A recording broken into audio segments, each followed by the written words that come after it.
Howdy humans, my name is Paige Matheson. I'm a registered clinical counselor, and today I'm going to be talking about how to find a counselor.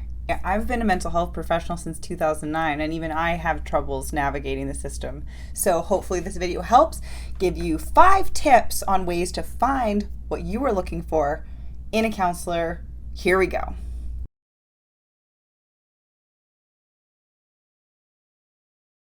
We need to be considering cost, availability, what your needs are, and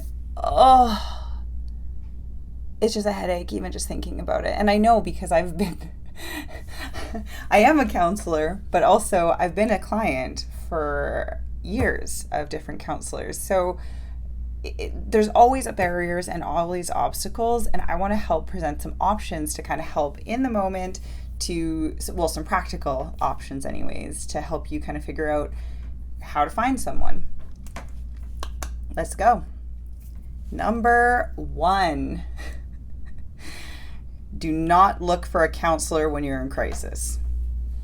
It's already overwhelming enough, but then if you start Googling when you are in an activated state, when your anxiety is in top form, you're going to feel frustrated. It's only going to make the process feel harder. And so it's really important that if you are in crisis, either call a crisis line to kind of destimulate if you need someone to talk to ASAP. You can just Google local crisis lines, or you can just contact one that's nationwide.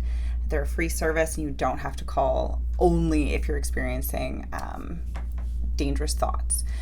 So if you're in crisis, give yourself a moment to find a sense of calm and groundedness and comfort before you start going into the battlefield of the interweb and trying to navigate that system. Number 2, when you are Googling a counselor in your area, a lot of the services that are up at the top of the Google search happen to be counselors who currently have a wait list or a lot of clients. So they might not have the accessibility or the availability you're looking for.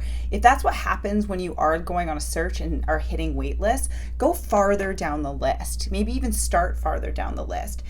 And that way you can potentially have a better chance of finding someone who currently has availability. Number 3, once you've kind of started looking at different counselors, before you even contact them, it might be beneficial to go and look at their website and find out a bit of detail into what they are all about and what type of services they provide. This can be as easy as like looking up the modalities, so the types of therapy they do, because there's so many different types of therapy and so much different information. It can be really heavy and overwhelming. But if you find a counselor that kind of matches some of the vibes that you're looking for, look at the type of therapy that they do and go to a good resource, even if you go to like Google Scholar, to kind of find some research-based evidence of the type of therapy they do, so you can have a better understanding of if it's something you would like to be able to do. The other thing is, does the counselor actually match your needs? If you're a neurodivergent person and want someone who has experience in neurodivergence, very helpful to look and see what type of clientele they have experience with. I personally work a lot with young people. It's an area that I really enjoy, or people going through very difficult transitions, which can be all ages. But some people might be wanting something very specific in the type of specialization or additional training and courses that they may have taken that could be suitable for your needs. Number 4, okay, this one is an important one, is look for practices who have multiple counselors under their umbrella. This can be really helpful because they can actually kind of triage the process for you a little bit. For example, if you're calling because you're having severe anxiety and they are like, well, you know what, we actually have a few different counselors. Here are some options of people you can be seeing, or here's someone who's accepting clients right now. There can be a bit more of like a triaging process, or like a matching kind of service when it's like a larger company.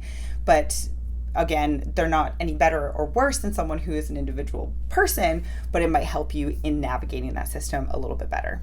Number 5. Okay, this is the last but not least. See if whoever you're looking for has a free consultation option. These can range from 10 minutes to 15 minutes to I've even seen up to 30 minutes for a consultation. This is an opportunity to interview the counselor. Have a list of questions ready of what type of therapies they do, if there's any type of questions you have specific about what your needs are, and also just it's an opportunity to kind of share a little bit of the information that you're wanting to kind of process through your counseling relationship.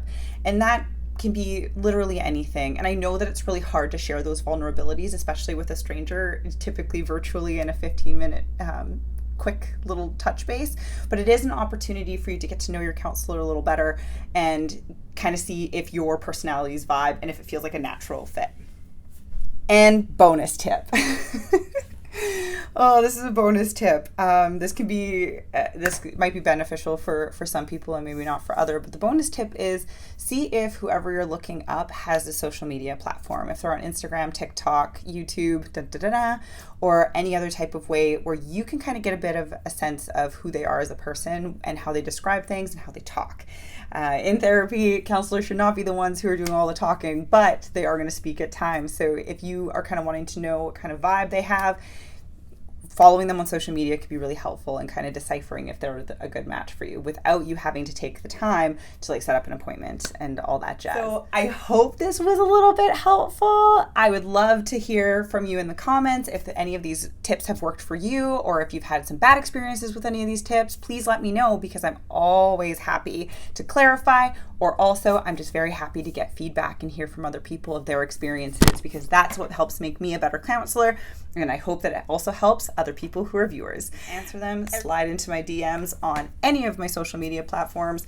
Instagram especially is anotherchapter.ca, TikTok, anotherchapter.ca, or my website, www.anotherchapter.ca. Have a good one.